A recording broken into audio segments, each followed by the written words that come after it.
본문 말씀, 여러분들이 사도행전을 얼마나 여러분들이 익숙한지는 잘 모르겠는데, 사도행전은 이제 예수님께서 그 공생애를 마치시고 그리고 제자들 남겨두시고 이제 승천하신 다음에 사도들이 그 이후에 일어나는 모든 어떤 일들을 기록한 책이 사도행전입니다. 그 중에서 대표적인 제자들과 그리고 바울 이런 분들이 사도행전에 많이 등장을 하는데요. 오늘 본문 말씀 이제 4장의 어떤 배경이 어떻게 시작이 되냐면요. 예수님의 제자들 중에 베드로와 요한이 있었습니다. 여러분, 베드로와 요한이 있었는데, 이 베드로와 요한이 이제 성전에 기도하려고 올라가는데 그 성전 문 앞에 안진뱅이가 앉아 있는 거예요. 그래서 그 안진뱅이가 이제 돈을 달라 구걸을 하니까 이 베드로와 요한이 내가 너희에게 줄 수 있는 것은 내가 너희에게 줄 은과 금은 없지만 예수님의 이름으로 명하노니 일어나라 라고 하면서 그 병을 고쳐주는 기적을 베드로와 요한이 보여줍니다. 그것을 보고 사람들이 엄청 많이 모여요. 그 기적을 보고 많이 모여서 그 앞에서 설교를 하게 되는데, 설교를 하다 보니까 그 설교하는 것을 못마땅히 여긴 제사장, 관리, 서기관 이런 사람들이 베드로와 요한을 이제 잡아서 그들에게 신문하고 또한 이렇게 뭐라고 하고 경고하는 그런 장면이 바로 오늘 4장의 말씀입니다. 4장의 말씀인데요. 오늘 본문 말씀 처음을 보면은 베드로와 요한이 예수님을 전하는데 제사장, 성전 맡은 자, 선생님 한 장만 넘겨주시겠어요? 사두개인들이 그것을 보고 싫어하고 붙잡아서 가두어 버립니다. 그런데 이 사람들은 여러분, 이 예수님 안에 부활이 있다, 예수님이 가르치신 그 말씀 안에 죽은 자에 대한 부활이 있다라는 가르치는 것을 싫어했다고 오늘 사도행전 4장 초반에 보면 나옵니다. 왜 이 사람들은 구원이 있다는 것, 그리고 예수님께서 가르치신 그 말씀에 생명이 있다는 것을 가르치는 것을 왜 싫어했을까요? 그 이유 중에 하나가 뭐냐면요, 하나님께서 구원을 우리에게 그냥 주셨기 때문입니다. 하나님께서는 우리에게 구원을 그냥 주셨습니다. 예수님께서는 아무런 대가 없이 우리를 죄에서 구원해 주셨습니다.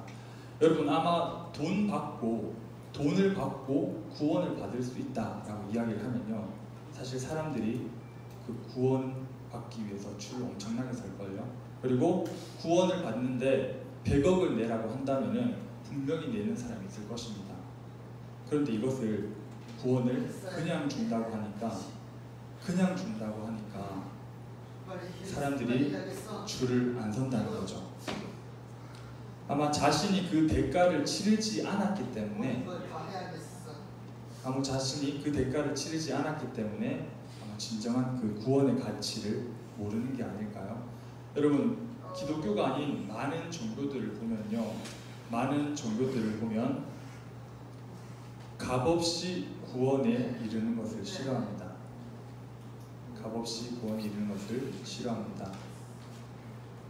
모든 종교들은 대가를 치르고, 기독교가 아닌 많은 종교들이 대가를 치르고 구원을 받으라고 그렇게 이야기를 합니다. 그런데 우리가 믿는 이 기독교 복음만이 구원을 대가 없이 준다고 합니다. 우리가 예수님의 복음이 가치가 없는 게 아니에요. 예수님의 복음이 우리에게 공짜로 주어졌기 때문에 가치가 없는 것이 아니라, 사실은 우리가 공짜로 받았기 때문에, 아무런 대가 없이 받았기 때문에 사실은 그 가치를 잘 모르는 것이죠.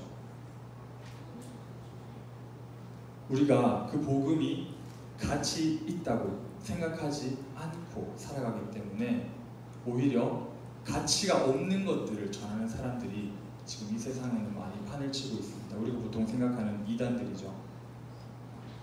세상의 모든 사람들이 자기가 가장 가치 있다고 생각하는 것을 전하고 살아가는데, 정작 우리는 그 소중하다고 믿는 그 복음을 전하지 않고 살아간다는 거죠. 머릿속으로만 알고 머릿속으로만 알고 내 삶의 진정한 가치가 복음이 아니기 때문입니다. 그러나 오늘 본문 말씀의 사도들은요, 예수님께서 약속하신 성령 하나님을 받습니다. 사도행전 초반에 보면은 예수님께서 약속하신 성령님을 선물로 받는데요. 그래서 이 사도 베드로와 요한에게는 성령의 불이 붙습니다. 이제 예수님을 안전하고는 못 배기는 그런 상태까지 옵니다. 이것을 전하다가 죽어도 목숨이 아깝지 않은 그런 상황이 되는 것이죠. 이것이 이 시기에 초대교회가 세워진 이유이고, 그리고 지금까지 우리가 교회가 이어져 있는 가장 강력한 이유 중 하나입니다. 혹시 여러분 그거 아세요? 북한 땅에 예수님을 믿는다는 이유로 감옥에 20만 명이나 갇혀 있다고 합니다. 이 초대교회 때만 이런 상황이 벌어졌던 게 아니라 지금 우리가 살고 있는 이 시기에도 복음을 위해서 자기 목숨을 아끼지 않고 감옥에 갇히는 사람이 있다는 것을 여러분들 꼭 기억을 하셨으면 좋겠습니다. 이런 상황에 좀 더 우리가 자세히 들어가기 위해서 오늘 본문 말씀 아까 읽은 거 다음 절부터 한번 읽어보겠습니다. 4장 5절부터 7절까지 제가 한번 읽어보겠습니다. 여러분 같이 한번 성경을 살펴보세요. 이튿날 관리들과 장로들과 서기관들이 예루살렘에 모였는데 대제사장 안나스와 가야바와 요한과 알렉산더와 및 대제사장의 문중이 다 참여하여 사도들을 가운데 세우고 묻되 너희가 무슨 권세와 누구의 이름으로 이 일을 행하였느냐. 베드로와 요한이 이렇게 막 설교를 하고 예수님의 구원이 있다 이렇게 가르치니까 그 많은 관리들과 대제사장들이 이 사람들을 가두어 버립니다. 가두고 나서 그 이튿날 관리와 장로와 서기관들이 모입니다. 그 사람들 앞에 세우고 물어보죠. 너희가 무슨 권세와 누구의 이름으로 이런 일을 행하고 있느냐. 사실 이 사람들 맨날 하는 일이 이런 따지는 일이었어요. 너희들 무슨 권세로, 무슨 이름으로 뭘 믿고 이런 것을 전하고 있느냐. 사실 이렇게 따지는 일이 이 사람들에게는 가장 주된 일이었죠. 하나님을 전하는데 자격이 필요하다. 근데 너희는 무슨 자격으로 하나님을 전하고 있느냐 라고 따집니다. 상황을 보면요, 베드로와 요한은 당시에 성경에 대해서 매우 똑똑하고 그리고 사회적으로 매우 인정받고 있는 대제사장, 관리, 서기관, 장로들 앞에서 이 이야기를 합니다. 요즘으로 예를 들어볼까요? 요즘으로 예를 들어보면은 서울대 출신, 하버드 출신 이런 석박사들 앞에서 정말 어떤 그런 한 학문에 능통한 그런 석박사들 앞에서 비유하자면은 의무교육조차 제대로 받지 못한 그런 사람 둘이 서서 그 앞에서 이야기를 하고 있는 그런 모습입니다. 사실 베드로와 요한은 그런 곳에서 설교를 하거나 변론을 할 수 있을 정도의 그런 수준이 아니었죠. 그들은 어떻게 보면 당시의 중산층들보다 더 아래에 있는 그런 계층이었습니다. 그렇기 때문에 사실은 제사장이나 사두개인들 그리고 관리나 그런 성전을 맡은 자들, 그들만의 리그에 절대 뛸 수 없는 그런 사람들이었습니다. 그런데 우리가 오늘 성경을 읽어보면요, 웬일인지 그들은 두려워하는 모습이 전혀 안 보입니다. 그 이유는 여러분, 성령을 받았기 때문입니다. 내 안에 나보다 더 큰 이가 들어왔기 때문에, 그들 안에 세상보다 더 큰 이가 들어왔기 때문에 이들은 두려움이 없어졌다는 거죠. 사실 우리는 세상 속을 살아갈 수밖에 없는 존재입니다. 세상 속에 살다가 세상 속에서 죽겠지만 우리는 이 세상보다 더 큰 일을 우리가 믿고 또한 그것을 가르치고 믿고 보고 듣게 하는 것이 우리 이 기독교, 이 종교이므로, 그리고 이 복음이므로 여러분들이 그분 안에 거한다는 그 믿음으로 이 두려움들이 사라질 수 있다는 거죠. 두려움이 있다는 것은, 두려움이 커졌다는 것은 사실은 내가 하나님보다 더 커졌기 때문에, 내 인생에서 내가 하나님보다 더 커졌기 때문에 우리는 두려움이 생기는 것입니다. 우리가 크고 두려우신 하나님 안에 있으면 사실은 두려울 게 없죠. 하나님 안에 있다면 우리는 두려울 게 없는데 우리가 하나님보다 더 크기 때문에 두려움을 느끼는 것입니다. 구약 성경에 보시면 에스더라는 사람이 있습니다. 에스더라는 사람이 왕비였어요. 왕비였는데 그 당시에 법 중에 하나가 뭐가 있었냐면요. 왕 앞에 나아갈 때 왕이 부르지 않았는데 누군가 나간다면은 그 사람은 사형이었습니다. 왕 앞에 부르지 않았는데 나갔어요. 근데 왕이 자기가 가지고 있던 지팡이를 이렇게 그한테 내밀지 않으면 그 사람은 사형이 되는 그런 법이 구약시대에 존재했습니다. 에스더가 사는 시대에 존재했는데 이 에스더는요, 자기 민족을 위하여, 자기 민족을 구원하기 위하여 사흘간 금식 기도하고 왕 앞에 정말 죽으면 죽으리라 라는 마음으로 나아갑니다. 여러분 다니엘 아시죠? 다니엘 왕의 명령을 어기고 기도를 매일 정해진 시간에 기도를 매일 합니다. 그가 기도했기 때문에 하나님께서 자기와 항상 함께 하신다는 것을 믿었기 때문에 왕 앞에서도 그 사자굴 앞에서도 담대하게 나아갈 수 있었던 거죠. 우리가 여러분 고등학생이 정말 많은 것들을 고민하고 염려하고 걱정하는 시기입니다. 그런데 이런 여러분들이 가지고 있는 그런 두려움과 염려와 걱정들이 하나님 안에서 여러분 그 두려움보다 더 큰 하나님을 여러분들 안에 모심으로써 그 두려움이 사라지기를 간절히 바랍니다. 그리고 예수님을 우리가 그렇게 받아들인다면 예수님을 전해야 하는 목적이 있습니다. 전해야 할 의무가 생기는 거죠. 예수님을 전하는데 딱히 무슨 자격증이 필요한 것이 아닙니다. 뭐 전도 1급, 전도 2급, 전도 3급 이런 급은 없어요. 전도 기사, 전도 기능사, 전도 산업기사 이런 자격증은 없습니다.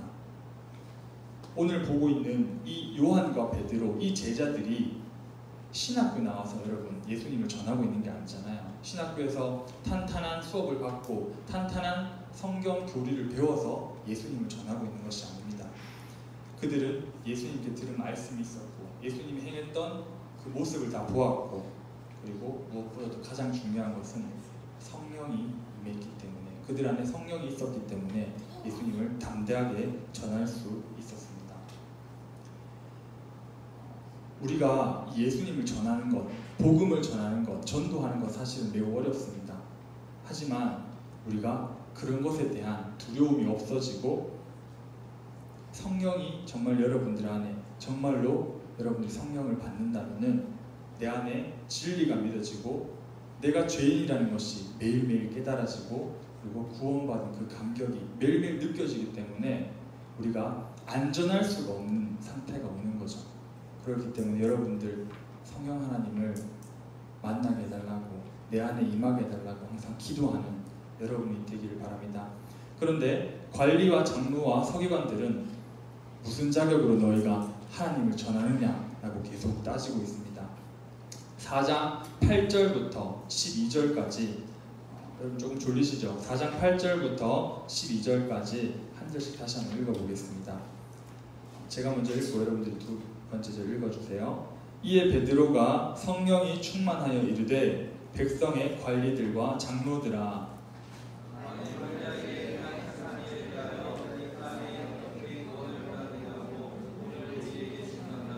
너희와 모든 이스라엘 백성들은 알라. 너희가 십자가에 못 박고 하나님이 죽은 자 가운데서 살리신 나사렛 예수 그리스도의 이름으로 이 사람이 건강하게 되어 너희 앞에 섰느니라.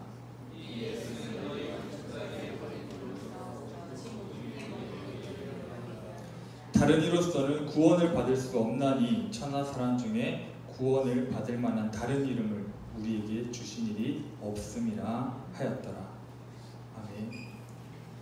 여러분들 이 상황을 살펴보면요 관리와 장로와 서기관들이 이렇게 있는데 다 근엄하게 차려입고 정말 똑똑해 보이는 이 사람들이 베드로와 요한 앞에 이렇게 서 있습니다. 쫙 둘러쌌는데 그 사람들 앞에서 웅성웅성거리고 딱 보면 나이도 베드로 요한보다 훨씬 더 많아 보이고 그리고 아주 똑똑해 보이는 그런 사람들 앞에서 베드로와 요한은 떨리지 않았을까요? 조금 가벼운 말로 이야기하면 이들은 쫄지 않았을까요? 아마 제가 그 상황에 있었으면 매우 긴장하고 두려워하고 쫄았을 것입니다. 1995년에 한 장만 넘겨주세요. 1995년에 6월 29일 날 제가 초등학교 5학년 때였습니다. 그때 서울에 어떤 일이 있었냐면요, 삼풍백화점이 무너지는 사건이 있었습니다. 대형 백화점이 붕괴해서 여러분 500명 이상이 죽었어요. 그래서 방송사에서 이 중계차들이 중계하기 위해서 다 왔습니다. 생방송이 시작되고 기자들이 이 삼풍백화점 사건을 보도하는데 어찌할 바를 모릅니다. 왜냐하면 이게 상황 파악이 전혀 안 되는 거죠. 무너지고 나서 바로 시작을 하려고 하니까 내용도 종잡을 수 없고 어떻게 무너졌는지 뭔가 내용도 할 수 없고, 그리고 건물이 바로 옆에서 무너진 것을 보니까 너무나 두렵고 떨렸기 때문에 상황 파악조차 안 되었습니다. 그래서 그 뉴스 초반에 그 기사를 이렇게 말하는 그 기자들이 죽을 썼다고 해요. 엉망진창 그런 어떤 뉴스 초반이었는데 갑자기 어떤 젊은 20대 청년이 마이크를 잡게 되었다고 합니다. 20대 청년이 마이크를 딱 잡더니 너무나 생생하게 그 삼풍백화점이 무너졌던 순간을 너무나 생생하게 10분 동안 그렇게 증언을 했다고 합니다.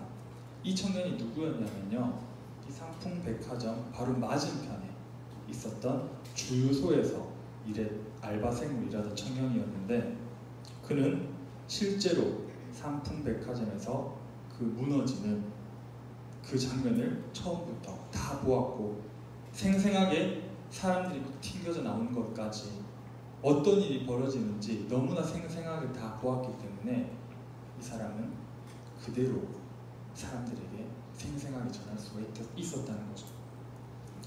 사랑하는 고등부 여러분, 저는 여러분이 예수님을 보고 듣고 믿기를 간절히 바랍니다.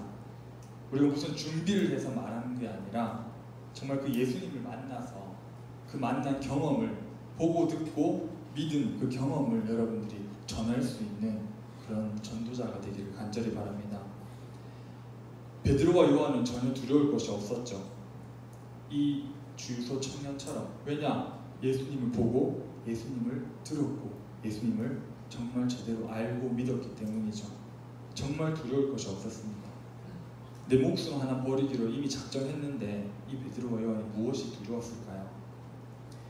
우리는 귀만 커지는 사람이 되지 않기를 바랍니다, 여러분. 귀만 커지고 입은 작아지는 그런 사람이 되지 않기를 바랍니다.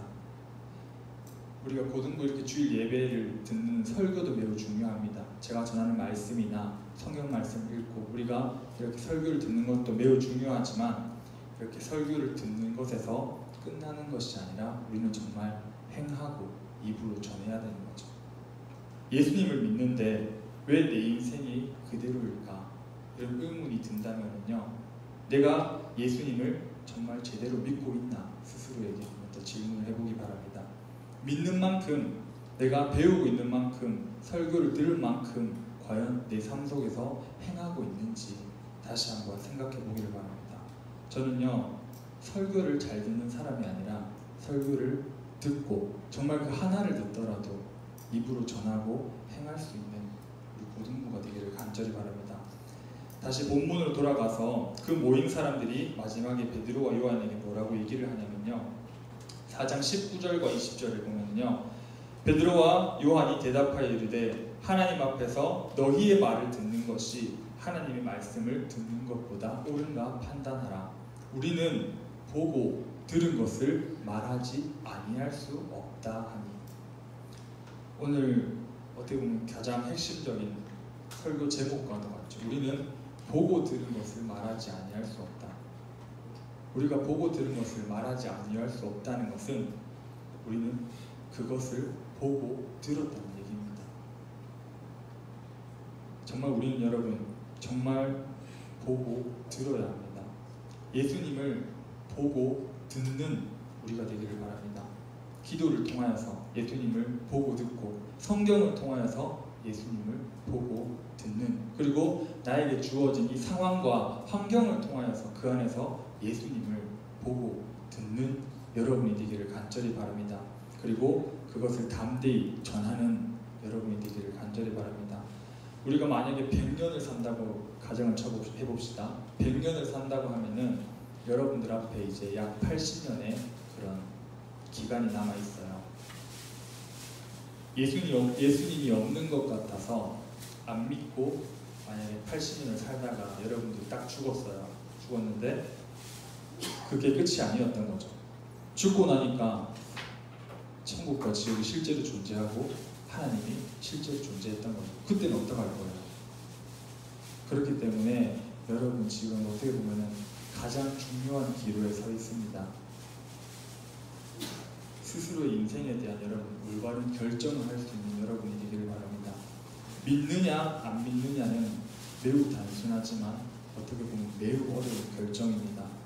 부모님께서, 선생님께서, 내가, 전도사님이, 목사님이 강요해서 여러분들이 믿는 그런 믿음이 아니라 여러분들 스스로가 정말 예수님을 간절히 찾아서 예수님을 보고 들은 후에 믿을 수 있는 그런 믿음을 가진 우리 모든 분가 되기를 간절히 바랍니다. 그런 예수님을 만나서 정말 말하지 아니할 수 없는, 전하지 아니할 수 없는 우리 고등부가 되기를 예수님의 이름으로 간절히 소망합니다.